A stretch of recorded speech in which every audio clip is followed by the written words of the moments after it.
Assalamualaikum warahmatullahi wabarakatuh. Alhamdulillahirabbil alamin wassalatu wassalamu ala asyrafil anbiya'i wal mursalin wa ala alihi washabihi ajmain. Para pendengar yang beriman, kita berbagi ilmu dan pengalaman. Beberapa bulan yang lalu saya pernah dikirimi jamaah kita yang ada di RA Harapan Bunda, ya, orang tua murid, mengirim sebuah surat kepada saya yang menyatakan ketersinggungannya atas ceramah yang saya sajikan mengenai takabur. Dalam suratnya ia menulis, "Saya sangat senang dengan ceramah ibu. Namun saya kecewa ketika mendengar ceramah ibu berupa beberapa waktu yang lalu. Ketika itu juga rasa kesukaan saya terhadap ceramah ibu pun sirna. Nah, itulah yang dinamakan dengan cinta sementara." Jadi sebagai seorang mubaligh atau penceramah, jangan sampai kita mencari kecintaan jamaah sebagai niat utama. Allah akan menguji kita dengan menarik kecintaan daripada jamaah. Begitu juga para artis yang sangat dikagumi oleh banyak fansnya.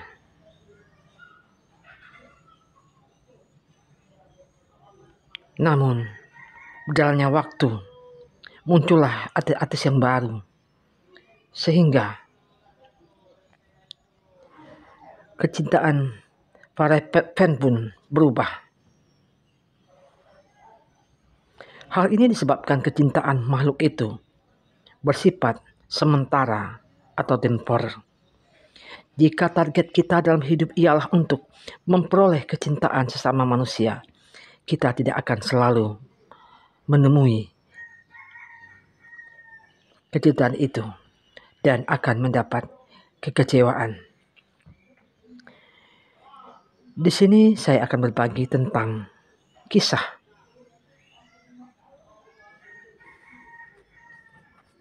dalam mantik al-thair atau musyawarah para burung.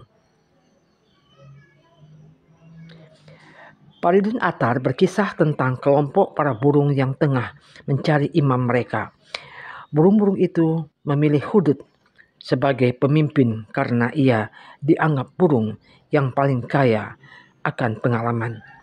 Hududlah yang menjadi penyampai pesan dari Nabi Sulaiman kepada Ratu Bilqis, dan Hudud pula yang menjadi utusan Nabi Nuh untuk mencari sebidang tanah kering ketika sebagian dunia yang lain dilanda air bah. Meskipun seluruh burung meminta Hudud menjadi pemimpin mereka, Hudud tetap berkeberatan. Ia malah berkata, "Sesungguhnya pemimpin kalian berada di Bukit Kaf, namanya Simul.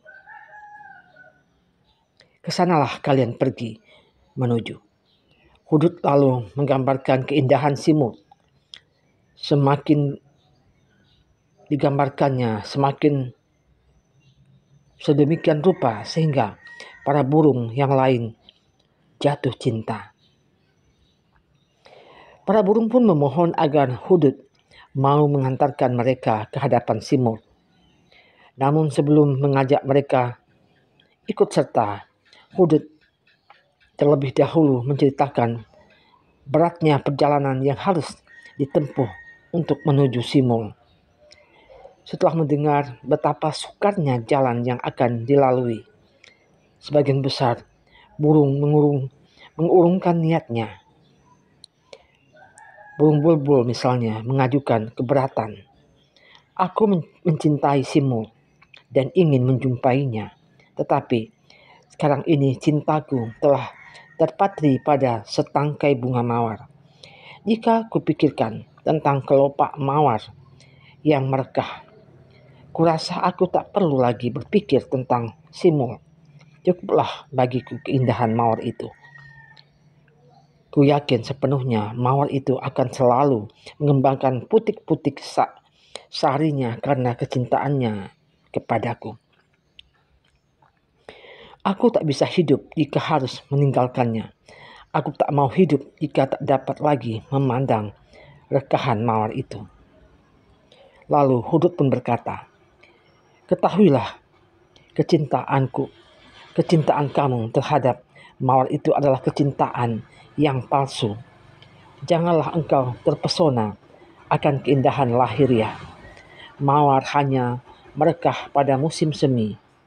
Begitu tiba musim gugur, mawar akan menggugurkan kelopaknya. Ia akan mentertawakan cintamu.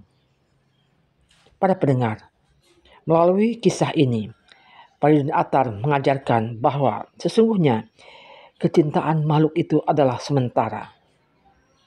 Misalnya seorang istri yang berusaha keras untuk meraih cinta suaminya, akhirnya akan menemukan bahwa cinta suaminya itu datang dan pergi.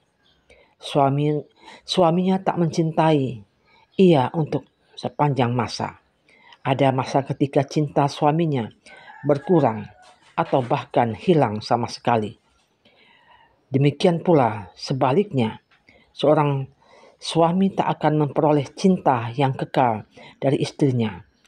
Kecintaan manusia tak akan pernah ada yang abadi. Para pendengar yang beriman, dengan contoh-contoh ini, semoga kita dapat